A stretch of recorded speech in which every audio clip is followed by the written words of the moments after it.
आज से ठीक 15 साल बाद YouTube बंद हो जाएगा और जितने लोग अभी क्रिएटर्स हैं और सिर्फ कंटेंट क्रिएशन से अपनी अर्निंग कर रहे हैं उनमें से 95% लोग उस टाइम पे बिना किसी काम के और बिना किसी कमाई के रह जाएंगे। और ये सारी चीजें मैं अपनी मर्जी से नहीं बोल रहा, लेकिन ये एक डार्क रियलिटी है जो कि बहुत ही जल्द सच होने वाली है, क्योंकि क्रिएटर्स इकोनॉमी 10 साल के अंदर खत्म हो जाएगी और एक नई इकोनॉमी स्टार्ट हो जाएगी। तो अगर आपने भी यूट्यूब को करियर बनाने का सोच लिया है तो रुक जाओ, ये वीडियो आप लोगों के लिए बहुत ही जरूरी है और साथ में उन सभी के लिए जो कि ऑलरेडी या तो क्रिएटर्स हैं या फिर क्रिएटर बनने की सोच रहे हैं। मुझे पता है आप में से काफी सारे लोगों को मेरी कई भी बात में से अभी तक कुछ भी समझ नहीं आया होगा, क्योंकि जो चीजें मैं बोल रहा हूँ और जो इन्फॉर्मेशन मैं आज इस वीडियो में देने वाला हूँ इसके लिए आपको इकोनॉमिक्स की नॉलेज होना, टेक की नॉलेज होना, सोशल मीडिया की नॉलेज होना और साथ में फ्यूचर विजन को समझने की कैपेबिलिटी चाहिए। बट डोंट वरी, मैं आप लोगों के लिए हर एक चीज स्टेप बाय स्टेप डिटेल में एक्सप्लेन करने वाला हूँ, वो भी डाटा और एक्सप्लेनेशन के साथ, ताकि ये भारी नॉलेज भी आप लोगों को इजिली समझ आ जाए। एंड बिलीव मी, ये मेरे यूट्यूब करियर की सबसे वैल्यूएबल वीडियो होने वाली है और जो भी इस वीडियो को समझ गया फ्यूचर में सिर्फ वही सर्वाइव कर पाएगा। ओके, तो सबसे पहले शुरू करते हैं क्रिएटर इकोनॉमी क्या है। आप लोगों ने रिसेंटली देखा ही होगा कि हर कोई क्रिएटर बन रहा है। लिटरली में एक 9 to 5 जॉब करके आने वाला बंदा भी कंटेंट बना रहा है। जोमेटो स्विगी वाले डिलीवरी करते हुए कंटेंट बना रहे हैं, लोग अपनी मैरिज लाइफ का कंटेंट बना रहे हैं और बच्चे तो ऑलरेडी मिलियनेयर्स बन ही गए कंटेंट बना के। तो ये सब क्यों हो रहा है? सबके हाथों में इंटरनेट अभी आया है इसलिए? ऐसा बिल्कुल भी नहीं है, बल्कि अभी की इकोनॉमी में बिना क्रिएटर बने आप सर्वाइव ही नहीं कर सकते। और इस मोमेंट पे क्रिएटर से मेरा मतलब इन्फ्लुएंसर बनना नहीं है। क्रिएटर का मतलब है कुछ भी क्रिएट करना। एक फ्रीलांसर भी एक क्रिएटर है, एक ब्लॉग राइटर भी एक क्रिएटर है और एक एडिटर भी क्रिएटर ही है। जो भी वेब 2 का इस्तेमाल करके कुछ प्रोड्यूस कर रहा है वो एक क्रिएटर है। अब ये वेब 2 क्या है ये मैं आपको आगे एक्सप्लेन करूंगा, लेकिन अभी के लिए आप ये स्टैट्स देखिए। जनवरी 2020 में क्रिएटर इकोनॉमी का साइज सिर्फ $104 बिलियन था और राइट नाउ क्रिएटर इकोनॉमी का साइज $200 बिलियन से भी ज्यादा हो चुका है। और 2030 तक यानी कि आने वाले 5 साल के अंदर ये इकोनॉमी $528 बिलियन की इकोनॉमी बनने वाली है। अब ये स्टैट्स देख के आपको लग रहा होगा कि ये तो अच्छी बात है, जितना ज्यादा इकोनॉमी बढ़ेगी उतना ज्यादा क्रिएटर्स अर्न करेंगे। बात आपकी बिल्कुल सही है, लेकिन जब भी इकोनॉमी ज्यादा ऊपर जाती है तो एक डिप जरूर आता है और ये डिप जरूरी होता है। जो भी लोग इकोनॉमी के स्टूडेंट्स हैं उन लोगों को ये बात अच्छे से समझ आ रही होगी, लेकिन ये डिप क्यों आएगा और कैसे आएगा और इसका क्या इंपैक्ट होगा, ये समझने के लिए आपको पहले 3 फॉर्म्स ऑफ वेब को समझना पड़ेगा। कुछ सेकंड्स पहले मैंने वेब 2 का नाम लिया था, जैसे ये तो ऑब्वियस हो गया कि वेब 1 जैसा भी कुछ एग्जिस्ट करता है, तो मैं सबसे पहले वेब 1 से ही स्टार्ट करता हूँ।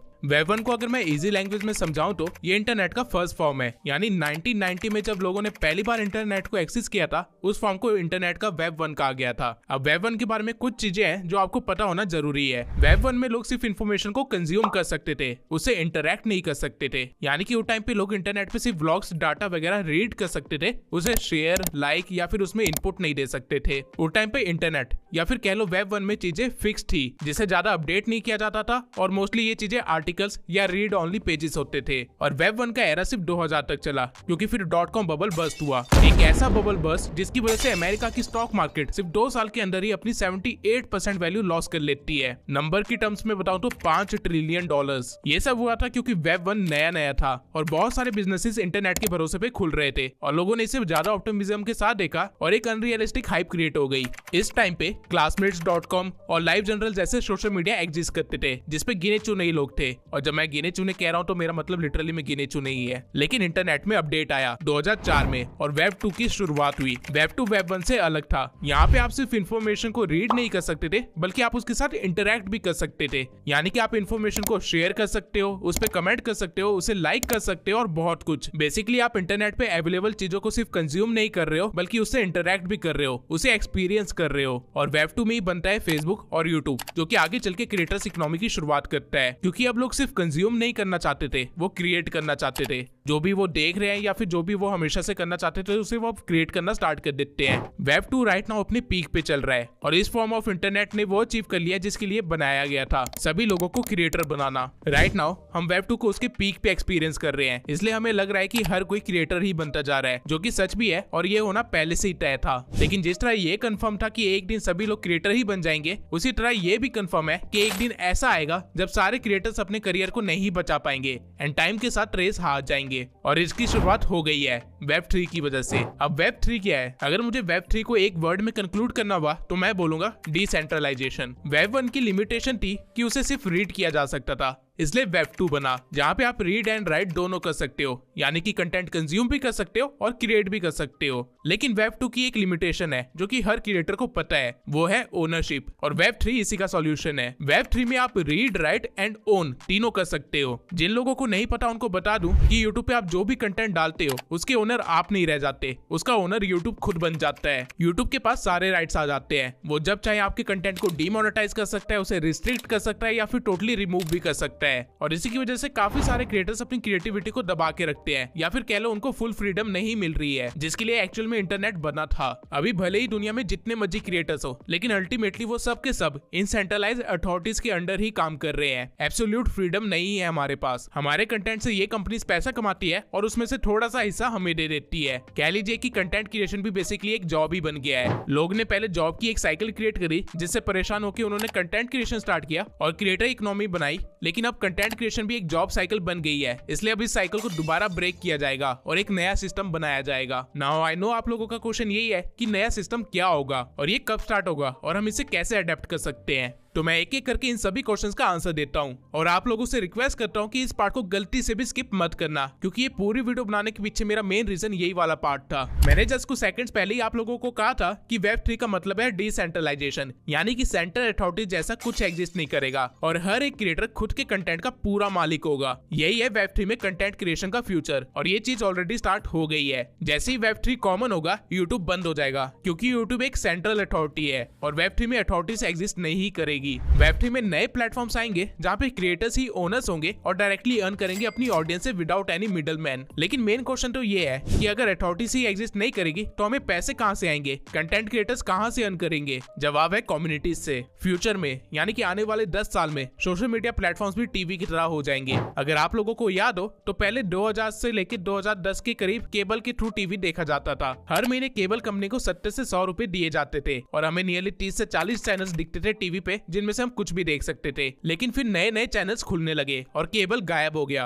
और डीटीएच सर्विस आई, जहाँ पे लोग सिर्फ अपने फेवरेट चैनल देखने के लिए पैसे देते थे। फालतू के चैनल्स के जो पैसे हुआ करते थे वो हम नहीं देते थे। लेकिन इसमें भी एक लिमिटेशन थी कि हमें देखना वही पड़ता था जो चैनल पे आ रहा है, इसलिए ओटीटी का राइज हुआ और अब लोग टीवी में अपनी मर्जी का कंटेंट पैसा दे के देखते हैं। बिल्कुल इसी तरह यूट्यूब भी अभी एक फ्री का केबल है, जहाँ पे अभी जितने भी चैनल्स हैं उन सबको आप देख सकते हो अपनी मर्जी के अकॉर्डिंग। लेकिन वेब 3 में, यानी आने वाले 5 साल के बाद, क्रिएटर्स अपने कंटेंट को सिर्फ अपने पेड कम्युनिटीज में ही शेयर करेंगे और क्योंकि आपको उसका कंटेंट देखना होगा तो आप उस क्रिएटर को पे करोगे, जिससे कि क्रिएटर डायरेक्टली अपनी ऑडियंस से पैसे कमाएगा और बीच में यूट्यूब जैसी अथॉरिटी पैसे नहीं खा पाएगी। लेकिन ये सब होगा कहाँ पे? ये सब होगा ब्लॉकचेन टेक्नोलॉजी में। ब्लॉकचेन, क्रिप्टो, ये सब वेब 3 का ही हिस्सा है। और अब आपको रियलाइज हो गया होगा कि मैं जो बातें बोल रहा हूँ वो 100 साल बाद की बातें नहीं है, बल्कि राइट नाउ प्रेजेंट में ये सब हो रहा है और धीरे धीरे सब फ्यूचर की तरफ ही जा रहे हैं, बस हमें पता नहीं लग रहा है। एंड आई नो आप लोग मेरी बातें सुन के अभी तक पूरा कंफ्यूज हो चुके होंगे, क्योंकि अभी तक मैंने जितनी भी इन्फॉर्मेशन दी है ये आज से 3 साल बाद लोगों को रियलाइज होने वाली है। लेकिन मैंने अभी भी आप लोगों को सब कुछ नहीं बताया, इसलिए आप कंफ्यूज हो रहे हैं। एक बार आप कंटेंट क्रिएशन और मोनेटाइजेशन की पूरे प्रोसेस को समझ गए वेब 3 के अंदर, तो आपकी 90% कंफ्यूजन दूर हो जाएगी। इसलिए बस थोड़ी देर मुझे और ध्यान से सुन लीजिए। मैं आपको पूरा सिस्टम समझाता हूँ कि फ्यूचर के कंटेंट क्रिएटर्स का करियर कैसा दिखने वाला है। सबसे पहले तो जैसे जैसे क्रिएटर्स को पता चलेगा कि अब डिसेंट्रलाइज्ड सोशल मीडिया एग्जिस्ट कर रही है, वो धीरे धीरे यूट्यूब छोड़ने लगेंगे ज्यादा अर्निंग के लिए। ये प्लेटफॉर्म्स मस्टर्डन या लेंस प्रोटोकॉल जैसी साइट्स हो सकती है, जो कि अभी भी एग्जिस्ट करती है और ब्लॉकचेन बेस्ड सोशल मीडिया है। अब जहाँ पे क्रिएटर्स जाएंगे, ऑडियंस भी वहीं जाएगी और इस बार ऑडियंस के डाटा का ओनर यूट्यूब नहीं होगा, बल्कि क्रिएटर खुद होगा। उसके पास उन सभी लोगों का डाटा होगा जो उसे देख रहे हैं। अब इस केस में क्रिएटर अपने डाटा को मोनेटाइज भी कर सकता है अगर वो चाहे तो। फॉर एग्जांपल, क्रिएटर अपने डाटा के लिए किसी ब्रांड को चार्ज कर सकता है, जिन भी ब्रांड्स को डाटा की रिक्वायरमेंट होगी, क्योंकि ब्रांड्स को भी एड तो रन करनी है। और अब ब्रांड्स भी यूट्यूब या गूगल से डाटा एनालाइज करवाने की जगह खुद से एनालाइज करना पसंद करेंगे, क्योंकि अगर ब्रांड्स के पास ज्यादा पर्सनलाइज्ड डाटा हुआ तो उनकी मार्केटिंग कैंपेन ज्यादा टर्नओवर ला सकती है। वेब 3 के प्लेटफॉर्म्स जिसपे कंटेंट डलेगा,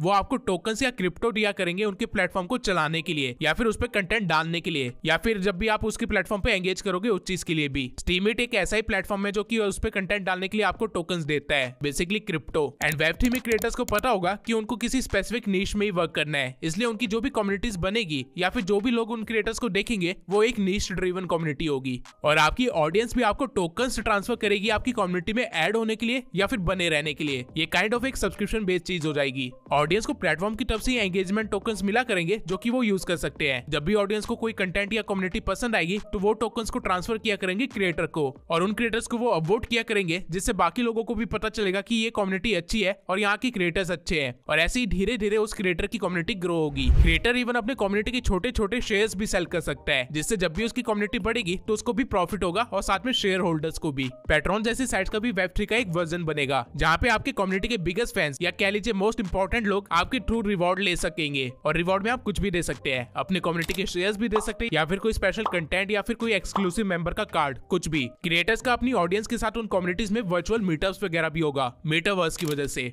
Web3 में एक टोटली आर्टिफिशियल दुनिया एग्जिस्ट करेगी जिसमें हर इंसान के पास खुद का अवतार होगा और लोग अवतार के थ्रू वर्चुअल मीटअप्स किया करेंगे। एंड वर्चुअल मीटअप्स में पार्ट लेने के लिए टिकट्स नहीं लगेंगी बल्कि आपको NFT लगेंगे। क्रिएटर्स खुद के NFT बना के उनको सेल कर पाएंगे और क्रिएटर की वैल्यू से डिसाइड होगा कि उनके NFT का क्या प्राइस होगा और जिन भी ऑडियंस को वो NFT मिला करेंगे उससे वो रीसेल भी कर सकते हैं, ट्रेड भी कर सकते हैं, यानी कि लेन देन चलता रहेगा। ये होने वाली है फ्यूचर कंटेंट क्रिएटर्स की लाइफ। इस तरह फ्यूचर कंटेंट क्रिएटर्स अपने कंटेंट को शेयर करके अर्न करने वाले हैं। एंड आई गेस अभी तक आप समझ गए होंगे कि एक बार Web3 आ जाए तो क्रिएटर के पास कितने ज्यादा सोर्सेस होंगे अर्निंग के। उनको सिर्फ एड्स के भरोसे नहीं बैठना पड़ेगा बल्कि ऑडियंस और क्रिएटर आपस में मिलकर एक दूसरे को ग्रो करवा सकेंगे और Web3 में ऑडियंस भी अर्न करेगी क्रिएटर्स के ग्रो होने पे या फिर उनकी कम्युनिटी में ऐड होने के बाद। और यही वो इन्फॉर्मेशन थी जो मैं आप लोगों के साथ शेयर करना चाहता था। फ्यूचर में सब्सक्राइबर्स या फॉलोअर्स की कोई वैल्यू नहीं रह जाएगी, वैल्यू होगी तो सिर्फ कम्युनिटी की। कम्युनिटी एक ऐसी ऑडियंस की जो कि पे कर सकते हैं, आपको देखना चाहते हैं और आपको आगे ले जाने में आपकी हेल्प कर सकते हैं। अब आप में से काफी सारे लोग कहेंगे कि मैंने इतनी बड़ी बड़ी बातें कर दी है लेकिन ऐसा होगा इसका क्या कंफर्मेशन है और हम क्यों माने कि ये सब इतनी जल्दी होने वाला है। वेल आपके इस डाउट को भी मैं अभी सॉल्व कर देता हूँ। अगर आप लोगों ने ध्यान दिया होगा तो रिसेंटली हर एक सोशल मीडिया प्लेटफॉर्म ने कम्युनिटी का एक फीचर निकाला है, लेकिन आप लोगों ने सोचा कि क्यों?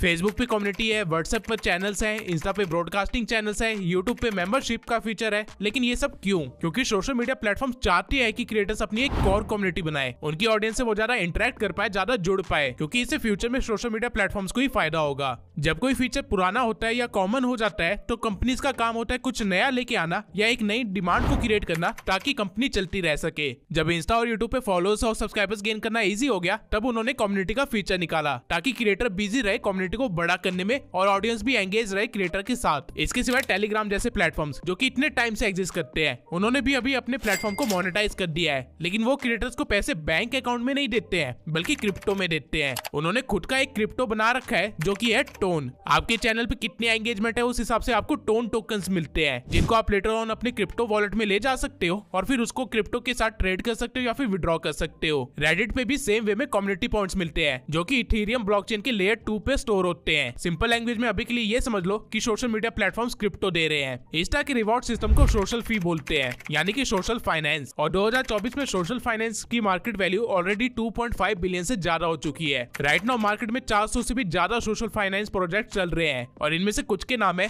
स्टीमिट, माइंड्स और फ्रेंड.टेक। माइंड्स ऐसे प्लेटफॉर्म पे 6 मिलियन एक्टिव यूजर्स है, वहीं स्टीमिट पे 1 मिलियन एक्टिव यूजर्स है। इसके सिवा से पिछले साल ही यानी 2024 में ही बड़े बड़े इन्वेस्टर्स ने $470 मिलियन इन्वेस्ट किए हैं सोशल फाइनेंस सेक्टर में। और तो और स्टैट्स की माने तो nearly 45% social media users concerned है अपनी प्राइवेसी और डाटा ब्रीचिंग को लेके। और ये भी एक रीजन है कि क्यों लोग blockchain based social media platform चाहते हैं, क्योंकि वहाँ पे प्राइवेसी टोटली आपके हाथ में होगी, ओनर आप ही होंगे, डाटा वगैरह कोई ब्रीच नहीं कर सकता वहाँ पे। नाउ आई होप आप लोगों को ये बातें सुन के इतना तो रियलाइज हो गया होगा कि गेम बहुत पहले ही शुरू हो चुकी है। सोशल मीडिया कंपनी से लेके ऑडियंस तक सब शिफ्ट करना स्टार्ट कर चुके हैं और यही रीजन है कि मैंने कहा था यूट्यूब बंद होने वाला है। लेकिन अब क्वेश्चन आता है कि यूट्यूब कब तक बंद होगा, कैसे बंद होगा और एज ए क्रिएटर हमें क्या करना चाहिए। देखो, सबसे पहली चीज तो ये है कि इंडिया तक कोई भी चीज पहुंचेगी उससे पहले वो चीज फॉरेन में कॉमन हो जाएगी। फॉरेन में लोग जल्दी अडेप्ट करते हैं, लेकिन स्टिल अभी भी फॉरेनर्स को आराम से 3 से 5 साल लगने वाले हैं Web3 सोशल मीडिया प्लेटफॉर्म पे पूरी तरह से शिफ्ट होने में। ऐसा नहीं है कि लोगों को वहाँ पे ये चीज पता नहीं है, उनको पता है और लोग ऑलरेडी शिफ्ट भी हो रहे हैं, लेकिन स्टिल टाइम लगेगा जब तक ये नॉलेज पूरी तरह से कॉमन ना हो जाए। अब अगर कोई चीज फॉरेन में कॉमन होती है तो उसके 3 साल के अंदर इंडिया उसे अडेप्ट करता है और इंडिया के साथ बाकी एशियन कंट्रीज भी। तो ये हुए 8 साल। तो आप कह सकते हैं कि नियरली आज से 8 साल बाद हमारे पास नए सोशल मीडिया प्लेटफॉर्म्स होंगे जिन पे अर्निंग का वे कुछ और ही होगा। लेकिन हर कंट्री में सोसाइटी अलग अलग टीयर्स में बटी होती है और ठीक उसी तरह इंडिया में भी 3 टीयर्स ऑफ सोसाइटी है, जिनमें से फर्स्ट टीयर वाले तो इस चीज को 8 साल के अंदर अडेप्ट कर लेंगे, लेकिन टीयर 3 की ऑडियंस को इसे अडेप्ट करने में काफी टाइम लगेगा। लगेगा। तो आप अप्रॉक्स इसे 10 साल मान के चल सकते हैं। 10 साल बाद पूरा इंडिया Web3 को समझ चुका होगा और अडेप्ट भी कर चुका होगा। लेकिन ये टाइमलाइन थियोरेटिकल है,